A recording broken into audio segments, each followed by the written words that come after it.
Welcome back to the College Financial Health Show with Matt Hendricks and Gary Stocker, where each week we look at the financial health and viability of two or more colleges. Dr. Matt Hendricks out of Tulsa, Oklahoma. What's the first college we're looking at today? First college is Lenoir-Rhyne in, I believe, North Carolina. I didn't write that down, but we'll Yeah, see in a second. I'll pull this up here. Hi. Yep, North Carolina. North Carolina. All Yeah. right. Yeah. So you see right here right away is what we always focus in on first is net income. This is like their profit, right? Really easy language here. This is their profit. This is their profit margin specifically. So this is a negative Ouch. 23% profit margin. That's far worse than most schools that have closed here, at least in this set in 2024. 2024 is a complete disaster. On paper, let's see if we can understand more about what happened and how they might fix it. And that will be the focus of my little presentation here. You can kind of guess already at some of the things that they did. You can see their endowment on this graph is not growing normally the last couple of years. You could see it was actually had better than normal growth and up to 2022, and then since then it's been kind of flat. Okay, so what's happened with this school? And by the way, let me just show you how devastating this is. So they also had negative cash from operating activities is only 1.7, which I was kind of curious because their loss, that net income loss was $12 million loss. So really what you should see here is just the 12 million loss plus whatever depreciation is generally. But when you look, I won't pull it up, not really worth it, but it would have been way worse. This number would have been way, way worse, but they had some timing of cash come in. It looks like they had some receivables that were collected in 2024, but were accrued probably in the prior year. So that was a much higher than normal, like $3 million. And they also had a really high prepaid cash receipt. So that could be like, I don't know what that is actually. A lot of times that's like student deposits, but yeah, it's hard to say that that would be the case in this case because it appears their enrollment's not doing well. So I'm not sure why that would be. Um, so yeah, basically the reason I showed you this is that they have negative cash flow, and it would have been way worse than what they're actually recording here, and it probably will be if they didn't fix this next year, just because of the timing of when cash came in. Okay, so on the endowment growth, why is the endowment not growing? I'll just give you show you the appropriations as percent of beginning year endowment value. You can see their endowment appropriation has always been a bit high, but they took a sharp increase in 23 and Yeah. 24, which is probably explaining most, if not all of that flattening of the growth of the endowment. So those are much high, those are too high, right? They need to come back down. And so really their net income loss is probably even worse than what's on paper if they have a normal draw. One thing that is a little bit surprising given the financials that we've seen so far is that their CapEx looks good. Yeah. Um, Yeah. it's kind of interesting. So yeah, CapEx is always above one. It looks like pretty close to above one every year. That's great. So they're keeping up on facilities, but they definitely are starting to get to a point where these deficits are massive. So how did they end up with such a big deficit? Let's take a look at the revenue. So just operating revenues to begin with. And you can see their revenue went, it's not super dramatic in this graph, but I want to show you the dollar value, and then I'll show you how dramatic it was in percentage terms in the next one. But they went from 59 million to 51 million. So an $8 million loss in revenue in one In one year. year. Yeah. Yeah, that's a big change, right? On a percentage basis, that's it's like 20% drop, right? So yeah, that's pretty harsh. So what happened? What actually were the revenue sources that fell? And I already figured this out, so I'll show you what they were. One was private gifts, went from 6 million, although 6 million was really abnormal for them, but it did go from 6 Yeah. million to 3.5 million, which is a big loss of revenue there. And the other one was they were still getting CARES Act money, which was the money from COVID relief. So we have unrestricted government grants. You can see they're getting all these grants here. For some reason, they're still getting COVID money in 23. I don't see that very often anymore, but I guess the timing is always different. And it goes basically Is to it fair to zero. say that's COVID funds? Is that easy enough to categorize it that way? Yeah, it is. I double checked because I was like, what Oh, is okay. this? But yeah, there's a line on there, endowment here that's CARES Act money in 2023. Next one. CARES Act. Yeah, it's Okay, yeah, there. 2.2 million. Huh. Yeah. So yeah, they lost That would have that. been for the fiscal year 24. Nothing in 24. Yeah, it went away Okay. there finally. So they have a big loss on the revenue side, about 8 million whole from one year to the next. So that's certainly painful. But it's not just that. They also had losses in expenses or growth in expenses that was not normal. So, but I'll stay focused on the revenue side first. Let's look at their net tuition revenues. And there's also some pain here. So just in millions, they went from 29 million to 28. So another million lost right there. And you can see their pretty dramatic graph here for net tuition revenue changes since 2016. They were doing spectacular until Yeah. COVID, right? And since then, they've been really, it appears they've been struggling and just moving toward, you can see this 4-year path, right? Probably going to keep going, right? Just unless these freshman classes get bigger, which, um, yeah, it just And probably happened. that's not the first time we've seen this post-COVID trend. We've seen a fair Yeah. number of colleges not recovering well from that. Yeah. It's interesting.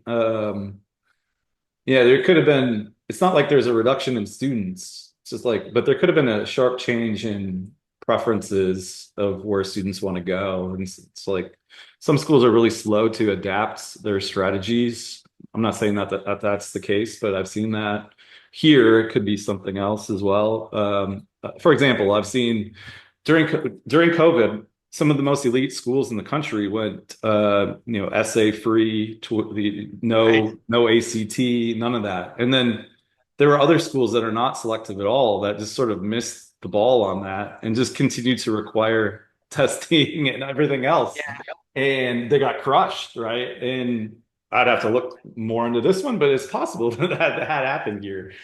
Are they still charging fees? Are they in the Common App? Do they have testing requirements? They should still say no to testing requirements, no to fees, no essays, nothing like that. Right now, right? There's still a lot of Yeah. elite schools that are not requiring any of that.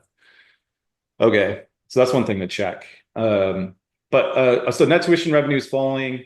Looks like the price is going up a bit on average, the average pay at least. Maybe not exactly the price, but that doesn't seem to be the problem. So it's got to be enrollment, right? So let's take a look at their student count. Yeah. There you go. Yeah, and so here's an interesting thing too. Like they started losing, so I got to get this right. Fiscal year 2021. They shouldn't have lost students this year already. It would have been this was COVID year from here to here. So really, they started losing students before COVID. That's what this timing looks like. Um, so that could be a key clue, though, to go back. You need to go back actually to the year before COVID when they started sort of losing students, although accelerated here with COVID. Yeah, And for those folks from Lenoir-Rhyne watching this, the strategic compass that's also available through prospective data science would help them mhm. identify why those enrollment declines are taking place based on all sorts of factors, right, Matt? Yeah. Yeah, and honestly, the some of the more recent strategic compass I've been doing been a really interesting theme. It's not at all the freshman class, right? These freshman classes are bigger than normal. The schools I've been working with recently, the issue that they've had, which may not be on their radar at all, is that their transfers went to almost zero, right? They lost like all their transfers and didn't seem to adjust to that, or maybe not recognizing how much of an impact that's going to have. Um, so don't forget about your transfers. That's why I'm bringing that up. Like, that's really important to look at your transfers, not just the freshman class. All right, so a lot of things to look at here, but yeah, clearly, enrollment's down when it was up 25% in 2020, so that's painful. On top of that, lost a lot of gift revenue, lost their CARES Act money. So a lot of things happening on the revenue side, but it's also on the expense side that they've got issues. So operating expense changes, and so this is the percentage change in I operating expenses. And so you'd expect, when things are kind of going haywire for them on the revenue side, that expenses should follow. In fact, even lead those changes. But they don't seem to be doing that very well in this case, which is a big problem. Again, suggests problem with budgeting, where you're just not responsive to what's happening on the revenue side and sort of setting your budget. You just keep doing what you've always been doing, maybe, and that's not the best way to go about it. So yeah, you've got faster than normal expense growth, even though the revenues, just to show you again, the operating revenues. While you're So bringing that up, those expenses yeah, are close to the 75th percentile mark. That's some yeah, of the worst and some of the highest in the country. yeah. So expenses are up 37% since 2016. Sorry, remember that 37%. So Let's I'll write go that down. operating revenue. Yeah, and revenue is up 22%. So you got a big gap that you're just creating 15% gap. there Yeah. with growing revenue faster than, or growing expenses faster than revenues, especially the last couple of years here. This last year is really a big one. Okay, so what can they do on the expense side? Actually, the staff looks okay. Although, also I'll skip that part. I did go through a lot of this stuff, but the officer compensation does not look okay. So I'll show you the officer compensation. And this is from the 990s, if you're wondering where I get this stuff. So, right, officer compensation per 100 or per 1 million in revenue is typically about 24,000, and they're at 34,000. So this is something that's been high for a long time, it looks like here. On a per student basis, it's a little high, but they can be paid based on per student, right? They got to be paid based on the revenue, right? So you got to right size your sort of administration to be sort of in the realm of what your revenue is, ideally. Um, and yeah, this is quite high. So I would look really closely at the officer numbers, and I think I do have numbers, but they're not in here. I should have put those in here. Do that next time, next update. But yeah, look at the number of officers and actually what they're getting paid on average. Could find some top heaviness potentially there. Yeah, also all employees. So the employee, so this is actually an important point. I suspect there's compensation issues because, again, there's a sharp increase here. This is higher than normal. These are all other employees, non-officer, non-director employee salaries and wages. And all of a sudden they're higher than normal for their revenue, which, coupled with the other graph, which I can show you, their employee count looks about right. Yeah. Well, a little high, but I suspect it's just higher than normal compensation potentially, or just a lot of full-time staff, not a lot of part-time staff. That's when you can usually see this kind of pattern where the numbers look fairly decent, but the spending is high. It's either compensation or the type of employees are off, right? So could be some Yeah. top heaviness there, but some other things that are pretty shocking here on the expense side. And again, you would only know this if you just did this analysis. There's nothing really against them. Nobody else is doing this, right? I mean, I do Right. this with my Right. clients, but so this is the stuff that we do. So IT spend.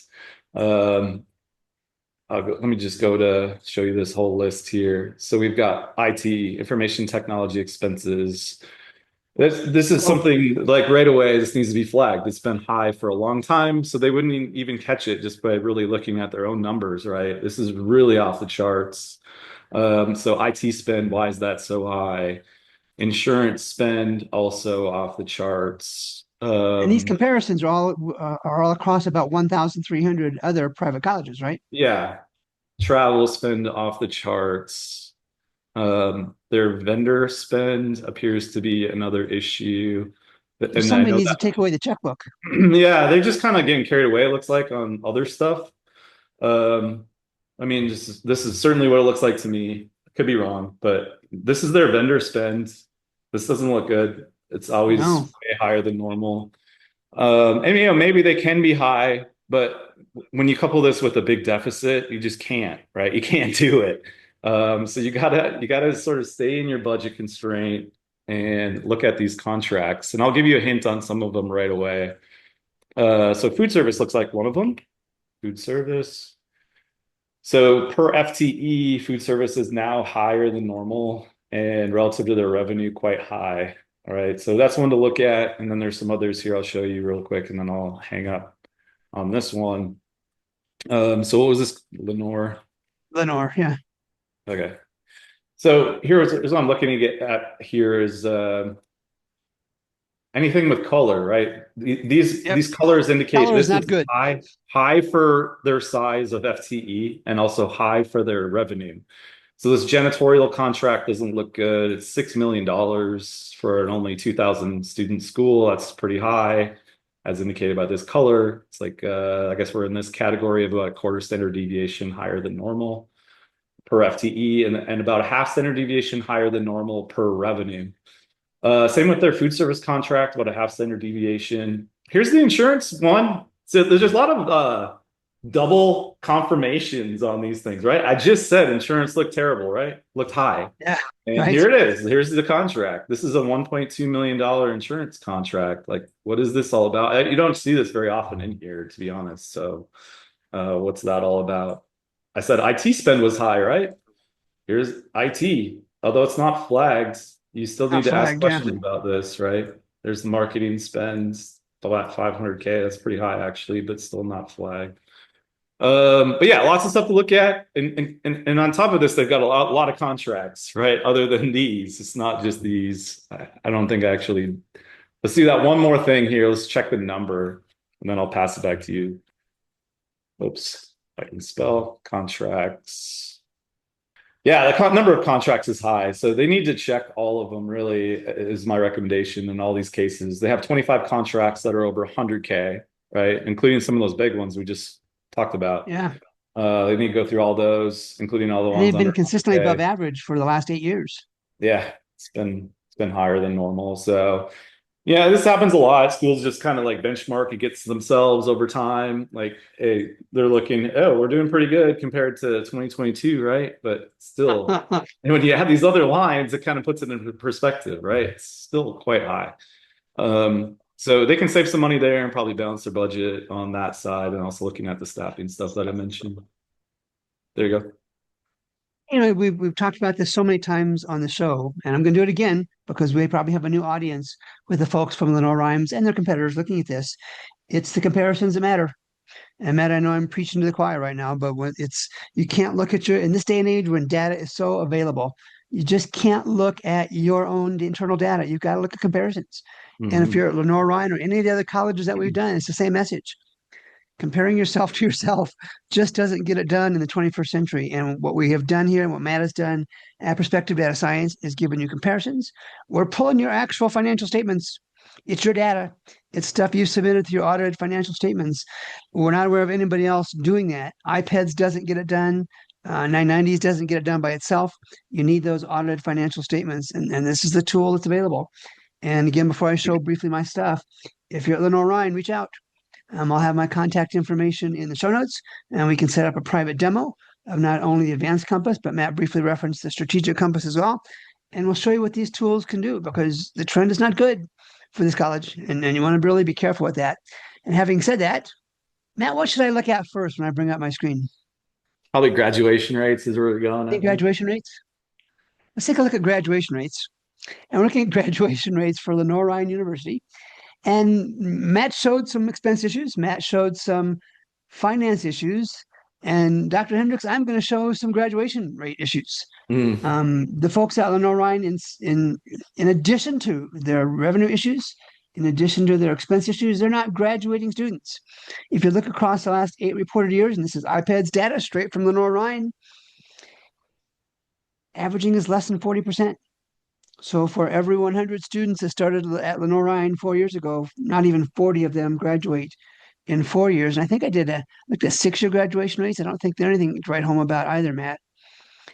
After 6 years, I don't know, Matt. I'm not going to do the math in my head, but I don't think they get even to a 50% average in 6 years.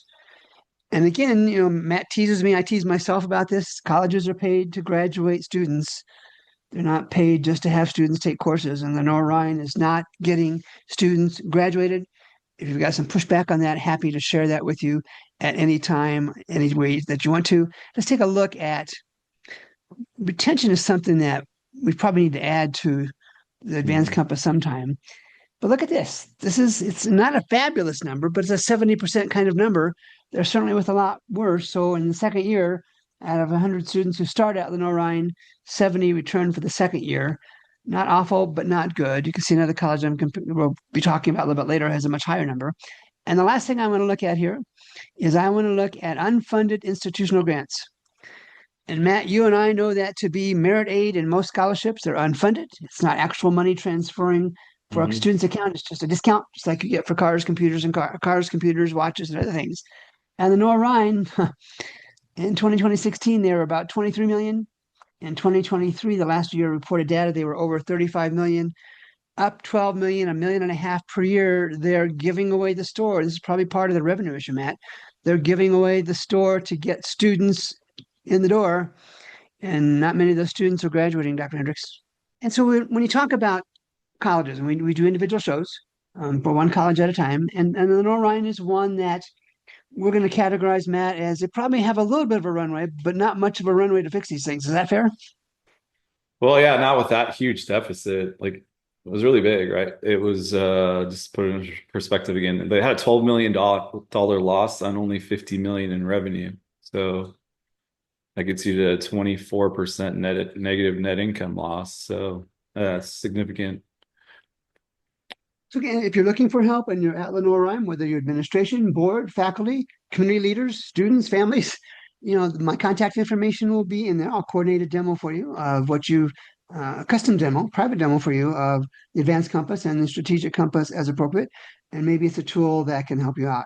So for Matt Hendricks, I'm Gary Stocker. We'll be back with another episode of the College Financial Health Show soon.